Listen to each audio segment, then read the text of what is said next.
Tennessee reportedly vets this quarterback, and this quarterback gets a raise, and the cycle just continues. Get used to it. It's like a coaching search as Tennessee looks for a new quarterback.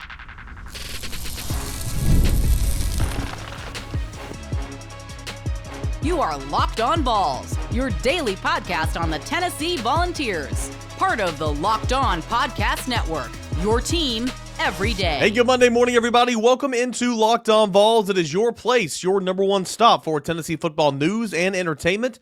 We are free and available wherever you get your podcasts. We are part of the Locked On Podcast Network, where it is your team every single day. Today's episode is brought to you in part by our friends over at Game Time, where you can download the Game Time app, create an account, put in the promo code Locked On College, and you're going to get $20 off your first purchase. Again, shout out to our friends over at Game Time. Got a fun show coming up. A lot of names I'm going to throw out there in terms of defensive line interest for Tennessee in the transfer portal. Nico Iamaleava, he finally said something. It was via an Instagram story, but actually good on Nico for this. And I'll explain. I'll show my work here in segment number 2. Spring football winners in the transfer portal for the Tennessee Volunteers. It's coming up in segment number 3, but basically the big part of this show here in segment number 1, the lead, if you will, is how I kind of want to illustrate how you're going to be hearing a lot more of this. Okay, so there was a report over the weekend that TCU quarterback Josh Hoover got a raise to stay with the Horned Frogs instead of coming over to Knoxville to be the Volunteers quarterback. Again, Josh Hoover is not in the transfer portal. There's a lot of quarterbacks out there that are going to be reportedly, Tennessee tried to get, or reportedly this, or reportedly that, or whatever, that are not in the transfer portal. I mean, it was like Cornell Tate saga back in the college football playoffs. My point is, get used to hearing this type of stuff. It's almost like a coaching search where Tennessee tried to get this guy. Oh, he gets a raise from his school right there and stays. And I mean, how many raises did Tennessee award coaches in that cycle of 2017 and maybe a couple of times in 2021, but it was mainly 2017. It might not be to that extent, and it shouldn't be that public, but I could see it very well being this situation. Get used to hearing this stuff. Like Josh Hoover, who's to know? I'm not in those rooms. Again, Josh Hoover's not in the transfer portal, so obviously nobody on Tennessee's staff has, had direct contact with him, I would assume.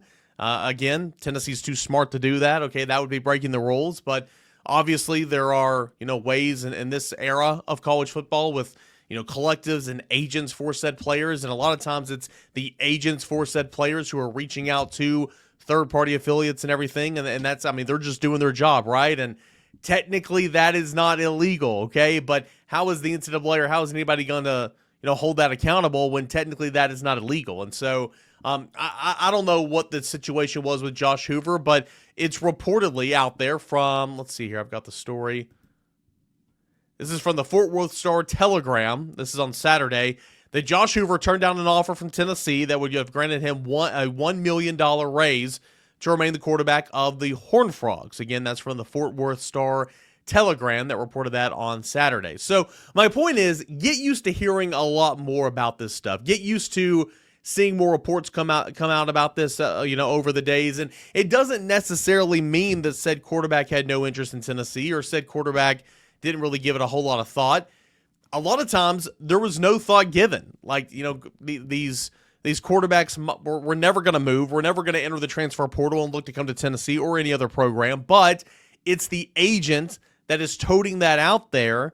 Hey, look, I got my guy a raise. Hey, look, I got my guy a raise. He wants to be here with TCU, I mean, that is an agent doing an agent's job. And so I have a feeling, hopefully not, but I have a feeling that you're going to see more and more of reports like this coming out over the next few days. And it doesn't, and my advice would be not to panic, right? I wouldn't panic because that doesn't necessarily mean that Tennessee had a ton of interest in said quarterback. I don't know the levels of what it was with Josh Hoover. That is not a name that, I was familiar with, to be honest, when this, much from, I knew who he was, but this was not a name that I was very much familiar with up until the last couple of days. So, I'm not saying that this was a real big time player for Tennessee, but I do have a feeling that we're going to see more and more reports like this. The fact of the matter is, again, Tennessee's keeping everything close to the chest, and you are looking for a transfer portal quarterback. There were not many transfer portal quarterbacks in the transfer portal right now. And so, or at least ones that you would have a whole lot of interest in. So there's not a lot of names out there, okay? Because you simply can't publicly recruit somebody who's not in the transfer portal. That is against the rules. But Tennessee is absolutely evaluating so many different options out there across the country in terms of the quarterback position. There are so many different agents out there that are seeking out Tennessee's collective and saying, hey, would you have interest in my guy? Hey, would you have interest in my guy? And who knows how much of that is real? And who knows how much of that on the other side they would just flip it and say, oh, Tennessee's trying to get my quarterback. Let's parlay that into a raise on wherever he's at right now. So it's an interesting time. It is a business. This is very much the business side of what's going on here. But what that report that came out about Josh Hoover getting a $1 million raise to stay with TCU, that is not shocking whatsoever. So I'm going to be intrigued to see kind of where this leads. I'm not going to be honest with you, man. Like this week, baby's coming. I thought when I was recording Thursday and Friday's show, I'm like, okay, please, for the love of all things holy, let's get a quarterback in here over the weekend so I can get these shows recorded before the baby comes. And I fully expected Tennessee to maybe be the front runner or maybe even have a commit by, and that still could happen potentially, maybe early this week, maybe get some real traction over the weekend. And to my knowledge, that's just not really been the case right now. Doesn't mean that Tennessee's not working. Doesn't mean that Tennessee is falling behind. It's just kind of the way the market's moving right now. It's kind of slow moving. There hasn't been that huge quarterback ripple effect yet. And Tennessee's just evaluating its options. So we'll see what happens. Not a whole lot of names being linked to Tennessee right now, and that's a good thing. But again, coming out over the weekend, Josh Hoover getting a raise to stay with TCU after Tennessee had interest in pursuing him. I'm not saying that's not true, but I'm saying be ready for more reports like that. And a lot of times it might be embellishing the fact a little bit just because an agent is simply doing an agent's job. So there's that. Where's Tennessee with a guy like Steve Angeli of Notre Dame? I think the Tennessee is definitely in the evaluation period there. Notre Dame, former quarterback at Notre Dame that didn't see the field an awful lot over 3 years, but did, come in and have a couple of starts and had a big-time series in the college football playoff semifinals. We discussed that last week. That is Steve Angeli of Notre Dame, who is in the transfer portal again. Excuse me. When does Nico Iamaleava make this official? I mean, will he? I assume he will. When will Nico Iamaleava make this official with UCLA? And if that were to happen, would Joey Aguilar jump in the transfer portal? And if Joey Aguilar were to jump in the transfer portal, boy, I think Tennessee would have a ton of interest there. That is just my opinion, but that would make just too much sense to me. Really, those are the only two names that a lot of fans are talking about right now. Because again, like I said on Friday's show, those two just make a whole lot of sense. But right now, not a whole lot of names being linked to Tennessee, but that is kind of how it's supposed to be when matters are this delicate right now. Nico Iamaleava, he barks back on Instagram with his Instagram story over the weekend, and I gotta say, good on him. Nico Iamaleava's camp has handled this horribly from the get-go. Okay, horribly from the get-go. We talked about this repeatedly, but one set of reports that have been out there over the last couple of weeks that are just wholeheartedly not true.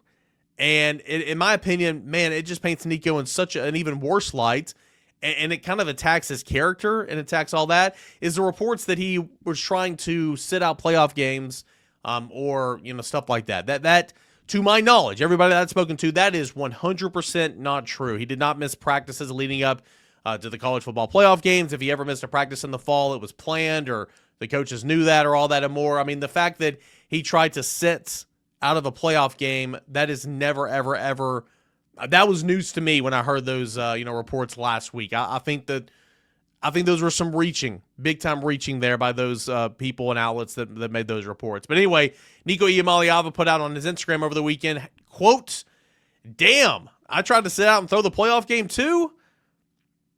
These boys just make me laugh, man. Ain't no way." And then he had another one with Navy Schuler. And he said, me and at Navy Schuler talking about how I'm going to throw this game real quick, RQ real quick. So obviously he's making fun of those reports out there.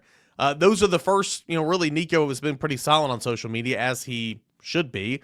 And that's kind of really the first stuff that he's put out there, and this was kind of over the weekend. Now he's starting to share a lot of his stuff as former Tennessee players who have entered the transfer portal or stuff like that. But I'll say this again.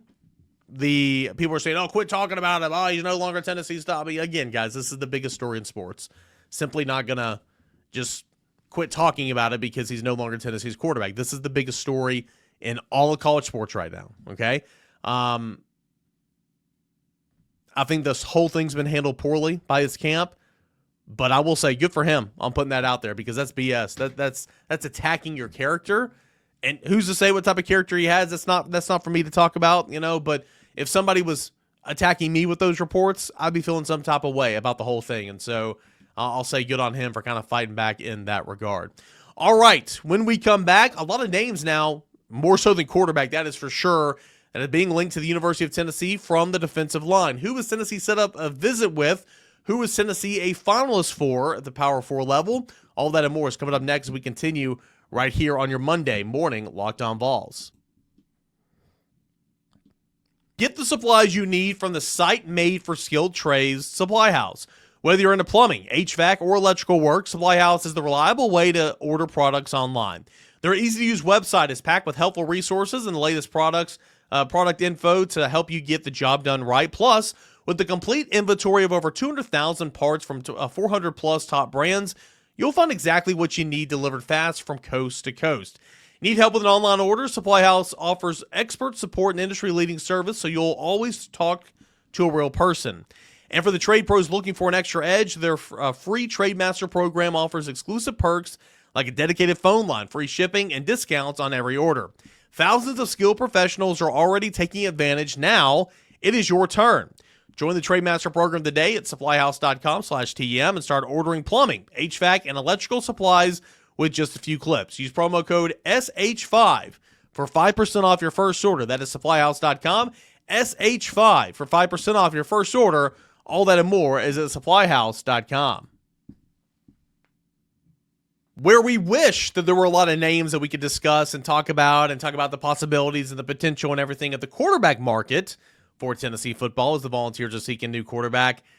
That is just not where we're at right now. But on the defensive line, we can start talking about some names because there are a lot of names that are linked to the University of Tennessee, and that's what we're going to do right here in segment number 2. Forgot to do this in segment 1, Twitter Tuesday. Get in those questions, those comments, those concerns. A lot of questions last week I didn't get into. I do apologize, but we've had a week now. Some things have happened, some things have not happened. Send in your questions, comments, concerns at _Kaner and at Locked On Vols. Okay, first name that I'm going to discuss is a defensive lineman, Murad Watson from Syracuse. Heavily in the mix. Tennessee is reportedly heavily in the mix, according to Hayes Fawcett over at On3, for the defensive lineman Murad Watson. Georgia, Ohio State, and Texas are 3 other programs that are also involved alongside the Tennessee Volunteers. Watson, 6'3", 313 pounds. He was recruited by Tennessee late in the game out of Irvington High School in New Jersey, that part of that 2024 class. Tennessee was in that for sure, took an official visit late in football season, ended up choosing Syracuse. He was a 3-star prospect, number 97 defensive lineman in the class, number 18 prospect from New Jersey. So not a very highly ranked prospect out of high school, kind of a late bloomer. But as a freshman at Syracuse this past year, 31 tackles, 13 solo, 18 assisted. He had a sack, 2 TFLs, 1 pass defended. Again, we're talking about an interior defensive lineman, but for a guy to make a big-time impact as a true freshman at the Power 4 level, that's kind of cool to see. You look at his Pro Football Focus grade. As a freshman, 493 snaps played. That is just a ton of snaps when you look at the defensive tackle snaps for Rodney Gardner because, again, the huge rotation. But he played 493 total snaps. He had a Pro Football Focus grade of 65.1, which is very solid. A lot of years left, multi-year player, got some experience, a defensive tackle body. This would kind of be one of those perfect fits to go along with the defensive tackle room that is very banged up right now and kind of short for numbers, if you will. So Tennessee heavily in the mix, according to Fawcett, for Syracuse defensive lineman Murad Watson, where Tennessee, Ohio State, Georgia, and Texas are all heavily in the mix right there. Okay, so that is one name.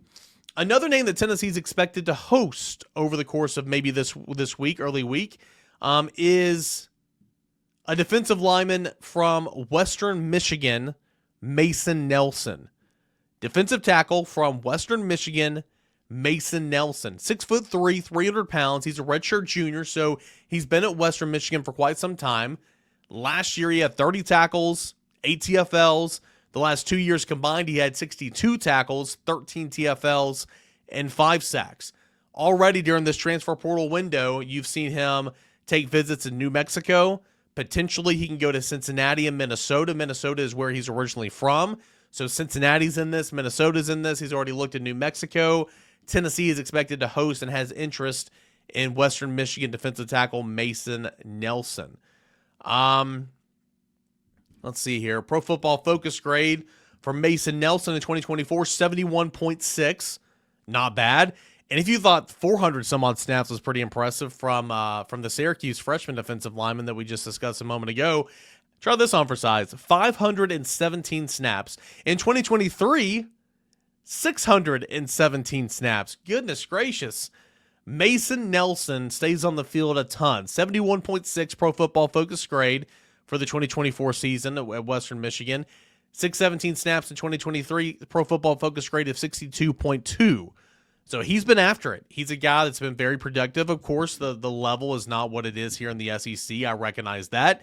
But experience, durable guys, multi-year guys would make the most sense. That's why the Syracuse freshman makes a whole lot more sense. But we'll see if there's any traction this week with Tennessee hosting defensive lineman Mason Nelson from Western Michigan. So, this is kind of what I thought we'd be talking about on a Monday. Tennessee's linked to this quarterback. Tennessee's going to, which potentially I don't see many quarterbacks visiting here. I think it's going to be a situation where you enter the transfer portal, no contact, don't contact me tag, and then there's an announcement made really, really soon about the quarterback committing to Tennessee. So we will see what happens. All right, a couple more minutes left here in this segment before we get into segment number 3. Briefly, I want to mention Elijah Freeman, the LMU transfer, Tennessee basketball. Tennessee was very, very much in that one, but chose Auburn over the University of Tennessee because there's been a lot more traction this weekend about Nate Ament, man. I think Nate Ament scared him off, and I'm not sitting here saying that it's a done deal that Tennessee's got Nate Ament, but boy, I think Freeman went to Auburn. Just my opinion. I think Freeman committed to Auburn because he was afraid about Nate Ament coming here. So that's just kind of that's my spin, if you will. That's my narrative. Really, really good player. Again, went to LMU, South Atlantic Conference and Division II landscape. Now he's to Auburn. Tennessee was very much interested in that. But we're starting to see like some of the people and the players that Tennessee is after in the basketball transfer portal and all that kind of taking into shape just a little bit here as the weekend goes along. All right. So we've got a couple of players that have entered the transfer portal or who plan to enter the transfer portal for Tennessee. And a lot of these are no surprise. Of course, Nico was the surprise. He's the headliner here, obviously. Nico Iamaleava, John Slaughter, okay? Christian Charles late on a Thursday night, so 2 safeties. Aiden Bussell on a Friday afternoon, offensive lineman, reserve offensive lineman. I spoke to Aiden on Friday afternoon. Really, really great kid. Loves Tennessee. Just wants to play. And so I don't fault him at all. For an in-state guy who loves the Vols, but just wants to play. And so that's Aiden Bussell. And then Sunday morning, looks like Larry Johnson III. Larry Johnson III is going to enter the NCAA transfer portal, and that is not unexpected, okay? That's not unexpected, but it's also kind of like, well, he was one of your more experienced offensive tackles, and you'd love to kind of have that as a safety net. He was pushing David Sanders at right tackle. He kind of knows the writing on the wall. He knows that David Sanders is obviously going to be the future at the right tackle position this year, and he's going to be the one that's going to play the majority of the snaps, even though Larry Johnson was the starter at right tackle in spring with David Sanders behind him. But that comes as no surprise. But still, now you're looking at an offensive tackle position to where you've got Lance Hurd on one side, Bennett Warren, and then you've got David Sanders and crickets. Bennett Warren's going to have to be a swing man, in my opinion. Yeah, I mean, there's not a lot of other options there. I mean, you've got, I think Jesse Perry can play tackle if needed, but he's been more on the interior here lately. Sham is obviously an interior presence.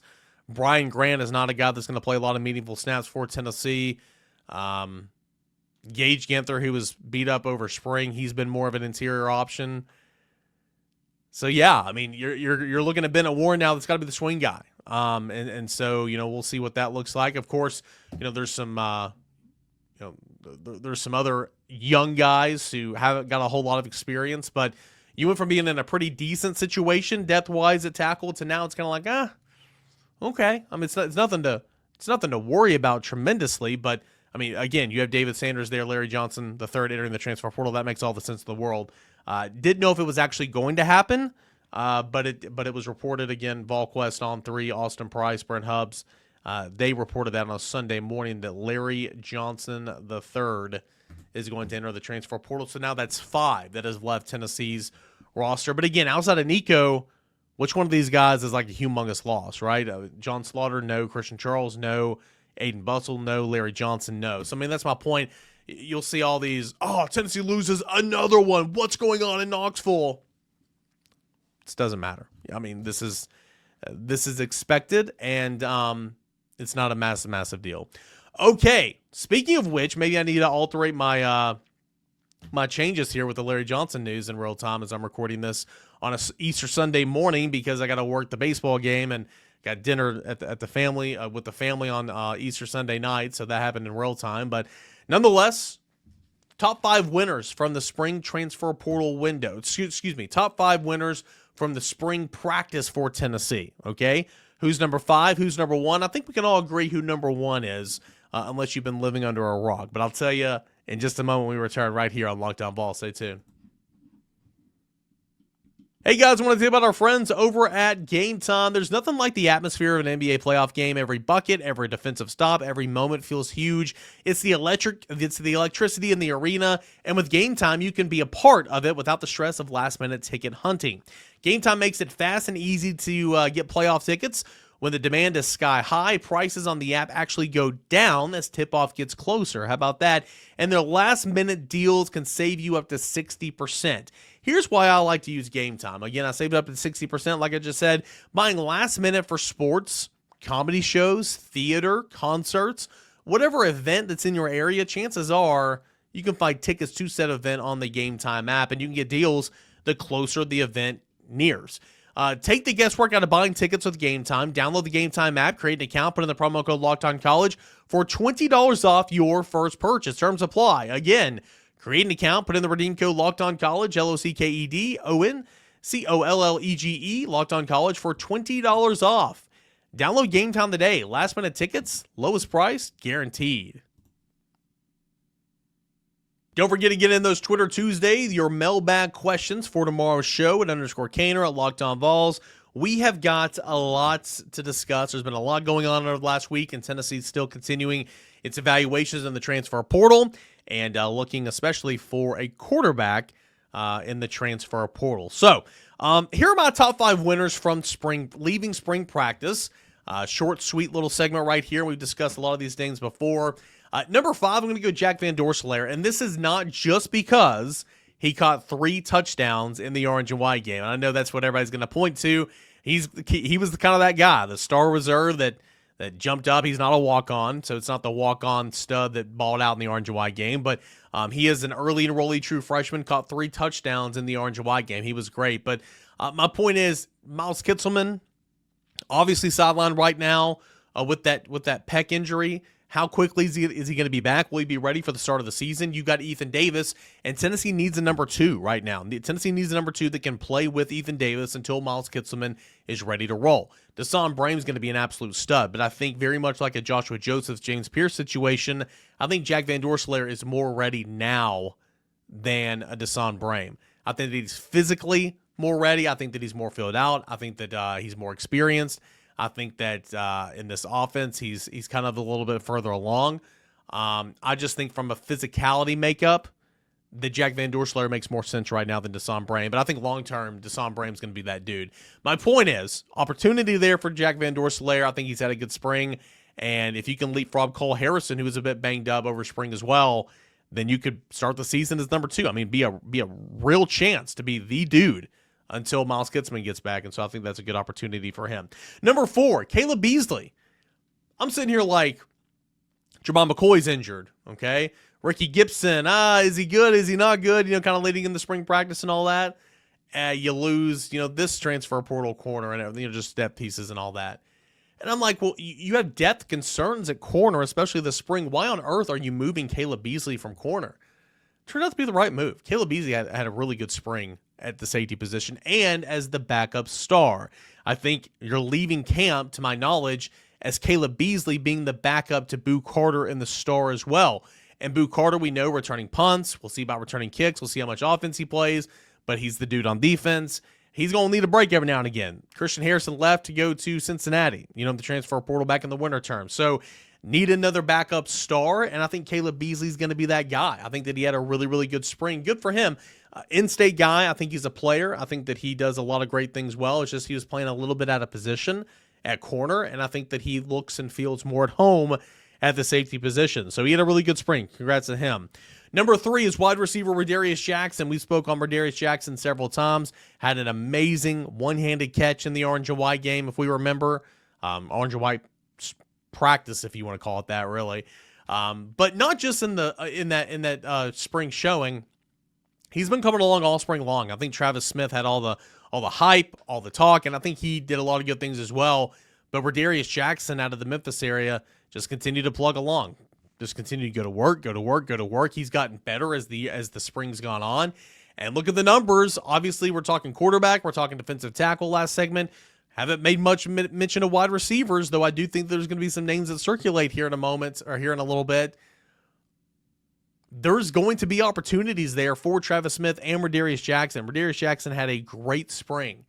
So I'm excited to see what he looks like, man. I mean, he's going to be young and experienced, but super, super talented. And I thought Radarius Jackson had a fine spring practice. Number 2, Sham Umarov. Really the back half of spring, I think he came along, and I think that if you were in a position to where you wanted to take a look at Sam Pendleton being your starting center, I think Sham would be good enough to be a starting guard in this offense. That's a good problem to have. And I think Sham is physical. I think that he's comfortable in the offense. I think the staff has always kind of been high on him and liked him, but he's been buried under veterans. And, of course, now against 2 transfers. But Tennessee needed some security for sure, and I don't fault them there. But I think that Sham gives this offensive line the ability to be versatile and allowing Sam Pendleton to slide down potentially and Sham go a guard. Now, William Satterwhite, to my understanding, had a good spring as well. He's a leader in the clubhouse. I mean, he's at the season started the day, I think he'd be the starter at center. But I think Sham had a really, really good spring and allows, again, some options for the University of Tennessee. So a really, really good spring for Sham Umarov on the offensive line. And number 1, it's funny because even before this whole last week's worth of drama and the Nico Iamaleava situation, Jake Merklinger would have been on this list. He had a really good spring. He did. But he's number 1 clearly right now because he stands to gain the most from leaving spring. Whether Tennessee gets a transfer portal quarterback, they will. Whether that, say, quarterback comes in and starts snap 1 to be determined. Does he beat Jake Merklinger out?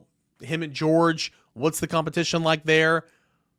But no matter what, Jake Merklinger has the most to gain from leaving spring practice, the transfer from spring practice via Nico Iamaleava going to the transfer portal. And even before all this, he had a really good spring. He changed mechanically, the way he was throwing the football. He was consistent. I know I made note of him several times in the VolQuest practice report. I know that a lot of others have as well. So he would have probably been in this top 5 regardless, but now, who knows, man? You could be looking at QB1. You could be looking at QB1, that being Jake Merklinger. So, those are my list. That's my list. Those are 5 names that comprise my list of the top 5 guys that leave spring practice as winners for Tennessee. Would love to hear your thoughts, and if I missed anybody, let me know at _Caner and at Locked On Vols. We got a show coming up tomorrow on a Tuesday. Would love to hear from you guys. Mailbag show at _Caner at Locked On Vols. Send in those questions, those comments, those concerns. Going back to segment number 1, don't be shocked. Don't be surprised if you hear quarterback, ex-quarterback at X school turns down Tennessee, gets X amount of a raise. I mean, that is kind of common in this era of the transfer portal. And, of course, it's very much like a coaching cycle. So I wouldn't be shocked there. I don't know how much truth's there. I don't. But just don't be shocked, because I think a lot of this could be embellished. And that's why I kind of want to lead off the show here in segment number 1 today. But fun show, guys. Appreciate you for being here. Thank you so much. And let's do it again tomorrow, guys. This is Locked On Vols.